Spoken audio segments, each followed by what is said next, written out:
Hello everyone, welcome to our new topic. आज हम unit 1 के इंट्रोडक्शन टू फिलोसफी का यूनिट 1 हम डिस्कस कर रहे थे। तो उसका हम आज थर्ड पार्ट डिस्कस करेंगे, जिसमें हम general introduction from the fundamental of Indian philosophy के बारे में देखेंगे। ठीक,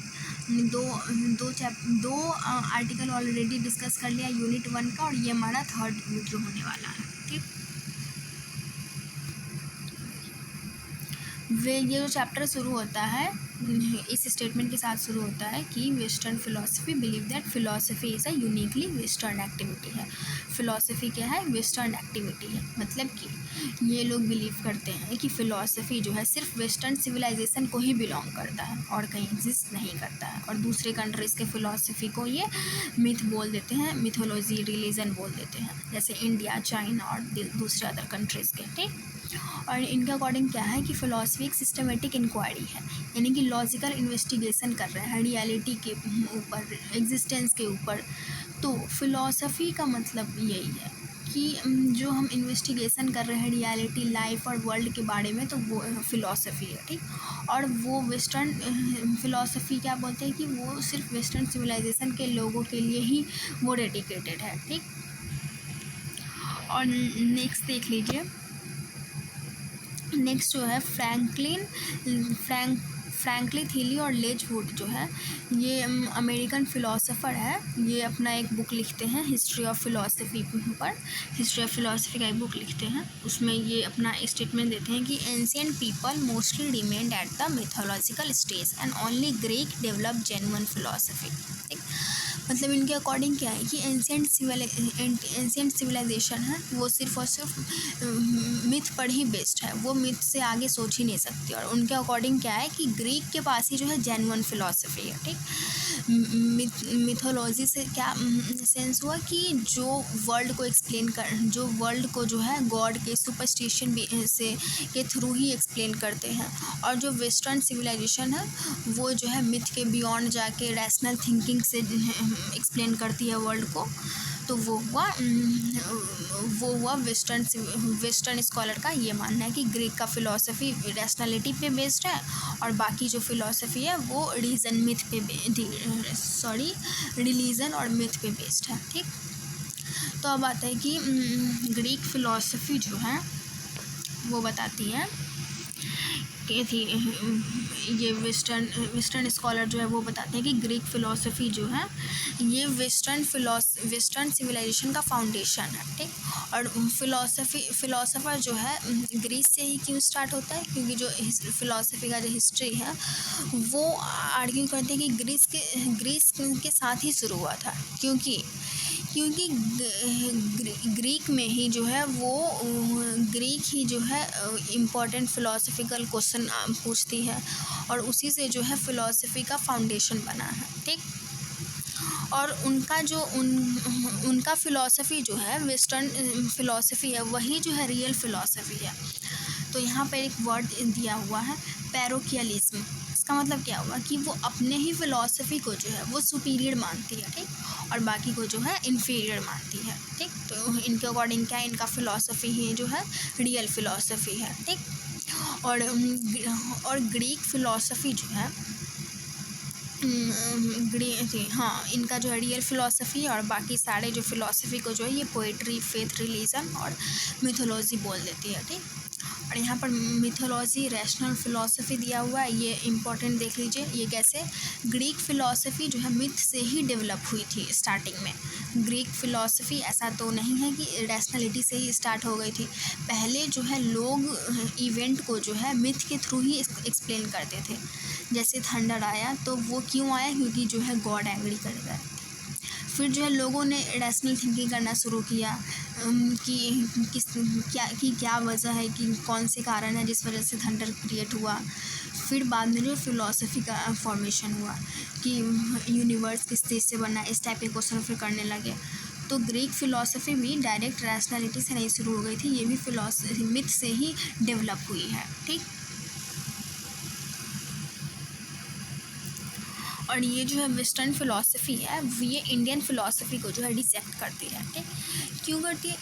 इनके अकॉर्डिंग क्या है कि कोई भी फ़िलॉसफी है वो, if any philosophy does not discuss modern science, अगर मॉडर्न साइंस को डिस्कस नहीं कर रही है तो जो है वो जेन्युइन फ़िलॉसफी कंसिडर नहीं की जाएगी, इनके अकॉर्डिंग ये था। ठीक, तो लेकिन अगर हम देखें कि लेकिन जो ऑथर है, इसमें जो ऑथर है वो जो है इस चीज़ को आर्ग्यू करते हैं। ठीक, ये बताते हैं कि फ़िलॉसफी जो है, इंडियन फ़िलॉसफी जो है वो साइंस से बहुत ही ज़्यादा आगे है। Philosophy is much broader than science and it discuss deeper question, ये डीपर क्वेश्चन डिस्कस करता है।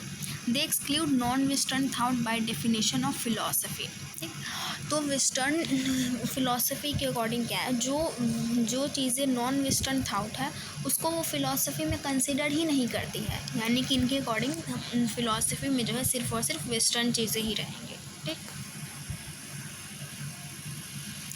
लेकिन ऑथर जो है यहाँ पर इस चीज़ को भी क्रिटिसाइज़ करते हैं कि ये बिल्कुल ही गलत बात है, ऐसा कुछ एग्जिस्ट करता ही नहीं है जो ये दूसरे फ़िलॉसफी को ऐसे इन्फीरियर दिखा रही है और ख़ुद के फ़िलॉसफी को इतना सुपीरियर दिखा रही है कि वेस्टर्न सिविलाइजेशन रहेगी तो ही वो फ़िलॉसफी कंसिडर किया जाएगा, और दूसरा तो मिथ और रिलीजन और मिथ पर ही बेस्ड है। ठीक, तो फिर ये अपना आर्ग्यू देते हैं कि इंडियन फ़िलॉसफी भी सेम ही क्वेश्चन करता है जो वेस्टर्न फ़िलॉसफी करता है। ठीक, जैसे कि ये डिस्कस करती है कि everything comes from one ultimate reality, एक ही रियलिटी से सब कुछ एग्जिस्ट कर रहा है, वहीं से ओरिजिनेट हो रहा है। Many independent reality exist, different बहुत सारे रियलिटी एग्जिस्ट करते हैं, कोई भी एक चीज़ रियल नहीं है। चेंज एंड परमानेंस, जो चेंज होता है और परमानेंट रहता है उन सब से रिलेटेड क्वेश्चन करती है। अपीयरेंस एंड रियलिटी के बारे में क्वेश्चन करती है कि क्या अपीयर हमें दिख रहा है और क्या रियल में एग्जिस्ट कर रहा है, उससे रिलेटेड। और माइंड एंड बॉडी से रिलेटेड क्वेश्चन करती है।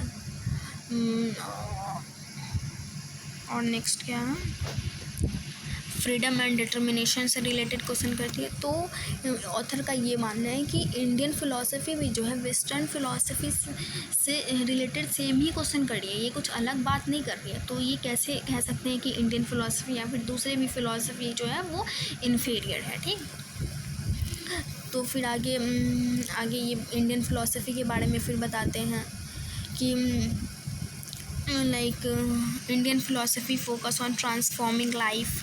इंडियन फ़िलॉसफी जो है ट्रांसफॉर्मिंग लाइफ के ट्रांसफॉर्मेशन पे फोकस करती है। लाइक अगर वेस्टर्न फ़िलॉसफी को देखें तो वो सिर्फ थ्योरी पे काम करती है। ठीक, लेकिन इंडियन फ़िलॉसफी जो है प्रैक्टिकल बेसिस पे भी काम करती है। ठीक, प्रैक्टिकल बेसिस पे भी काम करती है। फॉर एग्जांपल देखें तो knowing truth is not enough. Indian philosophy के लिए ट्रूथ को जानना ही जो है सिर्फ इनफ नहीं है, बल्कि इनका मेन फोकस होता है ट्रूथ को लिव करना। ट्रूथ मस्ट बी लिव्ड, यानी कि वो प्रैक्टिकल लाइफ में भी एप्लीकेबल होना चाहिए अकॉर्डिंग टू ऑथर। ठीक, और नेक्स्ट है philosophy is a way of life. Philosophy क्या है, एक वे ऑफ लाइफ है। फ़िलॉसफी इंडियन फ़िलॉसफी जो है वो आर्ग्यू करने पे फोकस नहीं करती है, लेकिन अगर वेस्टर्न फ़िलॉसफी को देखें तो उन्हें जो है आर्ग्यूमेंट में ज़्यादा फोकस होता है, उन्हें आर्ग्यूमेंट विन करने में ज़्यादा उनका ध्यान रहता है। लेकिन इंडियन फ़िलॉसफी ऐसा नहीं करती है। ये जो है काम होके चीज़ों को सुनती है, चीज़ों को देखती है, और इनका अकॉर्डिंग जो है philosophy should control desire, attain wisdom and live ethically रहना चाहिए इंडियन फ़िलॉसफी के अकॉर्डिंग। ठीक, और नेक्स्ट आता है आर्थर कोएस्टेलर एक फ़िलासफ़र है। वो बताते हैं, वो डिफरेंस नोट करते हैं यूरोपियन इंटेलेक्चुअल में और ईस्टर्न थिंकर में कि इन दोनों में क्या डिफरेंसेस हैं। ठीक, तो इसमें ये बताते हैं कि वेस्टर्न यूरोपियन इंटेलेक्ट जो है ये दे लव आर्ग्यूमेंट, इन्हें आर्ग्यू करना अच्छा लगता है। इनका मेन फोकस होता है डिबेट को जो है विन करना, मेक स्ट्रॉन्ग स्टेटमेंट देती हैं। और ईस्टर्न थिंकर के बारे में अगर हम देखें तो ये एक्सट्रीम पोजीशन को अवॉइड करती है और हारमोनी सीख करते हैं, टॉलरेट अपोजिंग व्यूज़ को भी टॉलरेट कर लेती है। और इनका मेन काम होता है कि ये बैलेंस बना के चले। कन्फ्रंटेशन से अच्छा है कि बैलेंस को प्रेफर करती है। ठीक। और इंडियन फ़िलॉसफी क्या है, ये मल्टीपल व्यू पॉइंट्स को एक्सेप्ट कर लेती है। ठीक। ये ऐसा नहीं कि किसी एक चीज़ के पीछे चली गए कि क्या ट्रूथ है क्या रियल है, हम बस उस चीज़ एक चीज़ को जानते हैं, वो एक चीज़ के पीछे जाना, ऐसा नहीं है। इंडियन फ़िलॉसफी के अकॉर्डिंग क्या है, डिफरेंट एस्पेक्ट हो सकते हैं ट्रूथ के। ऐसा नहीं कि कोई एक ही चीज़ जो है ट्रूथ है, एक ही चीज़ ट्रूथ है, ऐसा नहीं है इनके अकॉर्डिंग। ठीक। और वेस्टर्न फ़िलॉसफी ये भी आर्ग्यू करती है कि इंडियन फ़िलॉसफी जो है साइंटिफिक नहीं है, लेकिन ऑथर इस चीज़ को भी अपोज़ करते हैं कि सारे जो सिविलाइजेशन है वो डिफरेंट व्यूज़ में बने हैं, डिफरेंट का हिस्टोरिकल कल्चरल एक्सपीरियंस है, तो सब सेम कैसे रहेंगे। तो यहाँ पर जो है वेस्टर्न फ़िलॉसफी को जो है ऑथर जो है क्रिटिसाइज़ करते हुए अपना स्टेटमेंट देते हैं। और फिर नेक्स्ट बताते हैं कि Indian philosophy says philosophy is useless if it remain only inside books. It must help human achieve life's goal. यानी कि वेस्टर्न फ़िलॉसफी क्या है, बुक में ही रहती है, वो थ्योरी पे ही फोकस करती है, लेकिन इनके अकॉर्डिंग, इंडियन फ़िलॉसफी के अकॉर्डिंग, जब तक वो ह्यूमन को हेल्प नहीं कर रही है उसके लाइफ के गोल को अचीव करने में, तब तक क्या यूज़ है फ़िलॉसफी का, तब तक तो कुछ यूज़ ही नहीं है। और इसको सिर्फ बुक में रखने का, बुक से पढ़ने का कुछ मतलब ही नहीं है, बुक में ही रह जाएगा एक दिन। तो इनका मेन फोकस जो है लाइफ में चेंजेस लाना है। ठीक।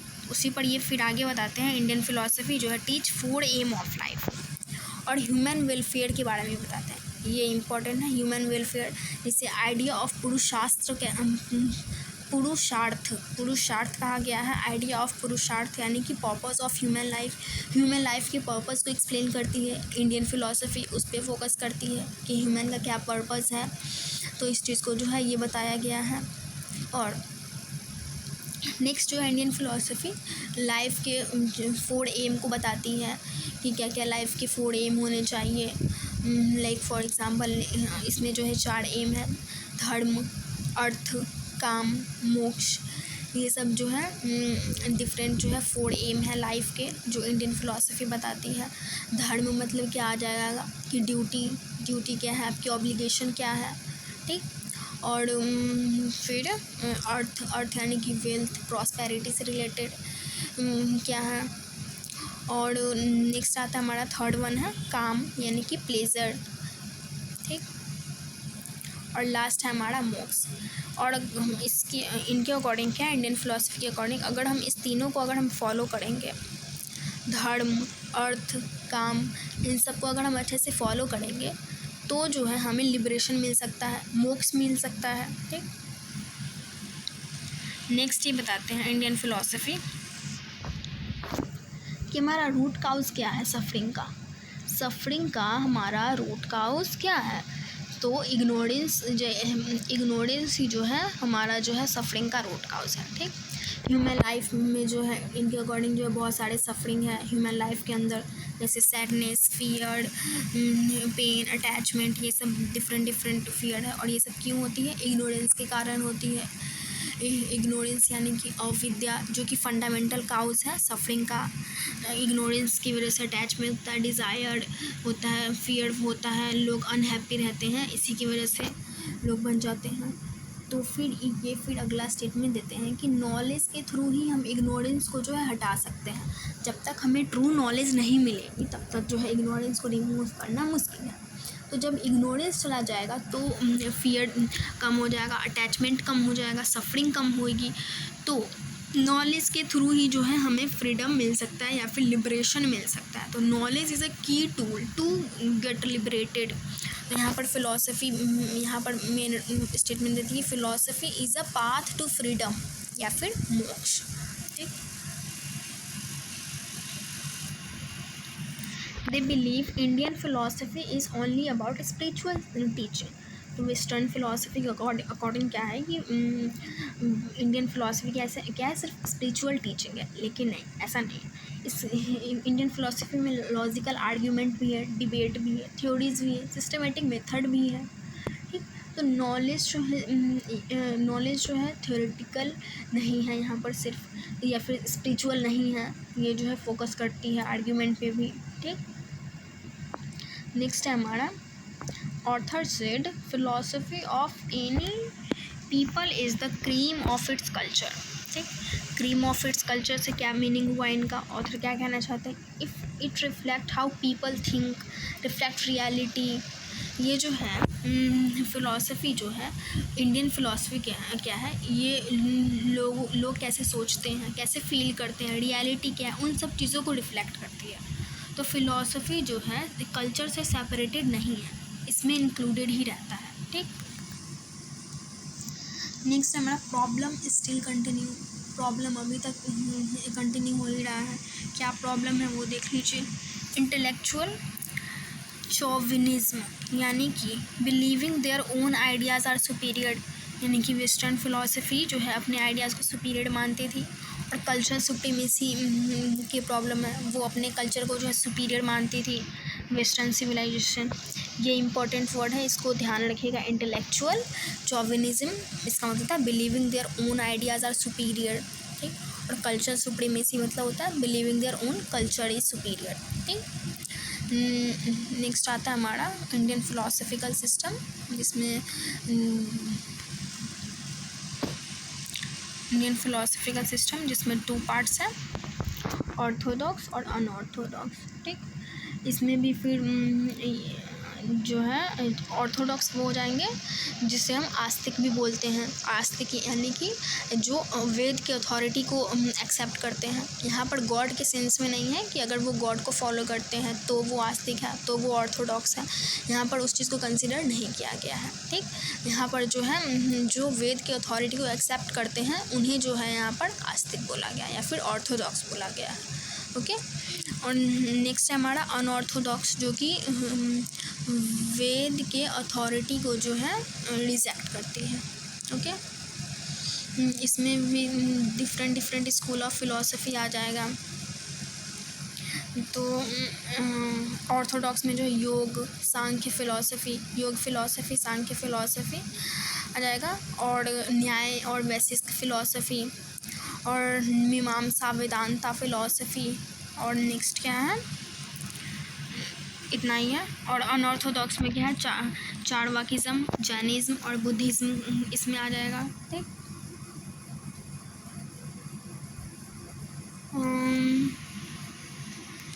नेक्स्ट हमारा योगा एंड सांख्य फिलॉसफी जो है ये एक्सप्लेन करती है, थ्योरी को एक्सप्लेन करती है कि रियलिटी क्या है, और यूनिवर्स कैसे बना है, इन सब से रिलेटेड क्वेश्चन करती है। और योगा जो हमें एक्सप्लेन करती है कि हाउ टू एक्सपीरियंस। ठीक, like for example how to attain liberation हमें कैसे मिलेगी। और न्याय और वैशिष्ट फिलॉसफी फिर आगे बात करती हैं कि न्याय जो है वो लॉजिक रीजनिंग पे फोकस करती है। ठीक, और वैशिष्ट जो है वो एक्सप्लेनेशन के पे फोकस करती है। वैशिष्ट focus on reality, categories of existence, क्या एग्जिस्ट कर रहा है। ठीक, और फिर आगे आता है मीमांसा और वेदांता। ठीक, मीमांसा जो है वो फोकस करती है रिचुअल्स पे, ड्यूटी पे, प्रैक्टिकल रिलीजियस एक्शन पे फोकस करती है। और वेदांता जो है ब्राह्मण, सेल्फ, आत्मा, अल्टीमेट रियलिटी, इन सब पे फोकस करती है। ठीक, तो बेसिकली जो मीमांसा जो है प्रैक्टिस पे फोकस करती है, और वेदांता जो है थ्योरी पे फोकस करती है। ठीक, और फिर कुछ कैरेक्टरिस्टिक्स दिए गए हैं जो डिफरेंट ऑलमोस्ट सारे फिलॉसफी के जो है सेम है, एक्सेप्ट चारवाक की फ़िलॉसफी को एक्सेप्ट को छोड़ दिया जाए तो ऑलमोस्ट बाकी सारे स्कूल ऑफ फिलॉसफी के जो है कैरेक्टरिस्टिक्स कुछ जो है कॉमन है। ठीक, तो पहला देख लीजिए, truth must agree with both reason and experience, यानी कि जो है इंडियन फिलॉसफी के अकॉर्डिंग जो कोई भी थ्योरी जो है वो रीज़न और एक्सपीरियंस दोनों को सपोर्ट करती है।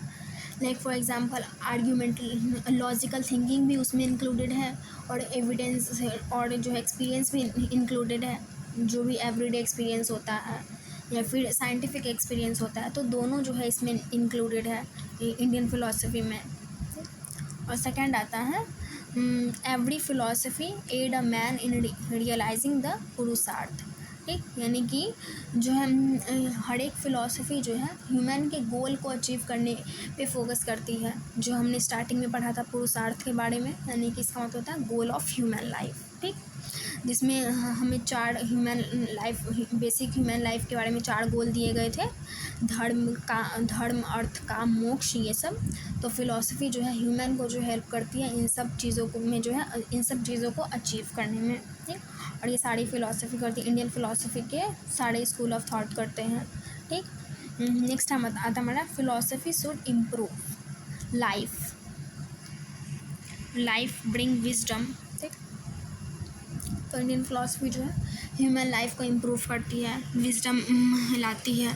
ठीक, और इंडियन फ़िलॉसफी के अकॉर्डिंग जो है ह्यूमन बीइंग जो है फंडामेंटल स्पिरिचुअल बीइंग है, और इनका जो हाईएस्ट गोल होता है वो होता है फ्रीडम या फिर लिबरेशन। ठीक, और मैन का जो सफरिंग है वो सिर्फ ओरिजिनल सिन के द्वारा नहीं होता है, बल्कि ओरिजिनल इग्नोरेंस के द्वारा होता है। ठीक, तो वेस्टर्न फ़िलॉसफी में अगर हम देखें तो वहाँ पे वेस्टर्न क्रिश्चियनिटी में जो है मैन का सफरिंग कैसे हो रहा था, ओरिजिनल सिन के थ्रू हो रहा था। ठीक, लेकिन इंडियन फ़िलॉसफी में जो है ओरिजिनल और इग्नोरेंस के कारण होता है। ओरिजिनल इग्नोरेंस क्या हुआ, नॉट अंडरस्टैंडिंग रियलिटी, सेल्फ के बारे में आपको पता नहीं है, ट्रुथ के बारे में आपको पता नहीं है। ठीक, और यहाँ पर एक और ऑथर यूज़ करते हैं वर्ड सोटेरियोलॉजी, यानी कि स्टडी ऑफ लिबरेशन। जो हम लिबरेशन के बारे में बात की थी कि हाईएस्ट गोल ऑफ लाइफ क्या है, लिबरेशन है, मोक्ष है, तो उसके स्टडी को जो है सोटेरियोलॉजी बोलते हैं। ठीक, नेक्स्ट पॉइंट है हमारा फ्रीडम ओनली बाय नॉलेज। ठीक, तो फ्रीडम जैसे हमारे लाइफ में जो है बहुत सारे सफरिंग है, हम देख रहे थे। तो वो जो अटैचमेंट, डिज़ायर, उन सब को सॉल्व करने के लिए वो सब कैसे सॉल्व होगा, तो वो नॉलेज के थ्रू ही सॉल्व होगा, तभी जो है हमें फ्रीडम मिल सकता है। ठीक, तो यहाँ पे मेन फोकस किस पे किया गया है कि नॉलेज पे किया गया है। ओके, कि जो है नॉलेज ही जो इम्पोर्टेंट है, जिसके थ्रू जो है हमें फ्रीडम मिल सकता है। Human being can improve infinitely, यानी कि ह्यूमन बीइंग को इम्प्रूव करने का कोई लिमिटेशन नहीं है। वो जितना मर्जी जाए उतना अपने आप को इम्प्रूव कर सकती है, एक वाइज और बन सकती है, फ्री बन सकती है, ज़्यादा इनलाइटेड बन सकती है। ठीक, सब है। Also human being is not just a physical entities. जो सारे स्कूल ऑफ थॉट है ये बताते हैं कि ह्यूमन बीइंग सिर्फ फिजिकल बॉडीज़ नहीं है। ठीक है, नेक्स्ट हमारा ऑल स्कूल से मोक्ष इज़ अटेनेबल। फ्रीडम जो है, लिबरेशन जो है वो हम अटेन कर सकते हैं, यानी कि फ्रीडम जो है पॉसिबल है, ये कोई ऐसे इमेजिनरी नहीं है। इसे हिंदूज़ ने जो है मोक्ष कहा है और बुद्धिस्ट ने जो है निर्वाण कहा है, इसी लिबरेशन को। ठीक, और नेक्स्ट हमारा ऑल एक्सेप्ट योगा फिलॉसफी को अगर हम एक्सेप्ट कर दें तो सब बिलीव करते हैं कि डेथ के बाद भी लाइफ है, रीबर्थ है, या फिर अदर एग्जिस्टेंस है, ये हो सकता है। योगा जो है इसको अलग तरीके से देखती है, क्योंकि योगा जो है मेनली जो है स्पिरिचुअल डिसिप्लिन पे ही फोकस करती है। ठीक, नेक्स्ट आता है हमारा नाम, जो सारे फिलॉसफी जो है वो कर्म और रीबर्थ में बिलीव करते हैं। ठीक, और नेक्स्ट आता है हमारा, लास्ट आता है इनिशियली पेसिमिस्ट। पहले अगर हम इंडियन फ़िलॉसफी को देखे थे तो ये सफरिंग के बारे में बात कर रही थी, अटैचमेंट, डिज़ायर, इन सब के बारे में बात कर रही थी। तो अर्लियर ये हमें देखने को मिलता है कि ये हमें पेसिमिस्ट दिख रहा था, कि ये पेसिमिस्ट है। ठीक, लेकिन बाद में जो ये पूरी तरीके से ऑप्टिमिस्टिक पर फोकस करती है, क्योंकि इनका मेन फोकस है उन सारे सफरिंग को जो है ख़त्म करना ही मेन फोकस है। तो इसलिए ये जो है पीस, फ्रीडम को ही लाना चाहती है। तो इनका अल्टीमेट काम क्या है कि ह्यूमन को जो है विजडम मिले, पीस मिले, फ्रीडम मिले। ठीक, तो यही सब जो है मेन काम है। तो ये टॉपिक हमारा ख़त्म हो गया है। आई होप आपको ये अच्छे से समझ में आ गया होगा। नेक्स्ट लेक्चर में मिलते हैं, तब तक के लिए बाय बाय।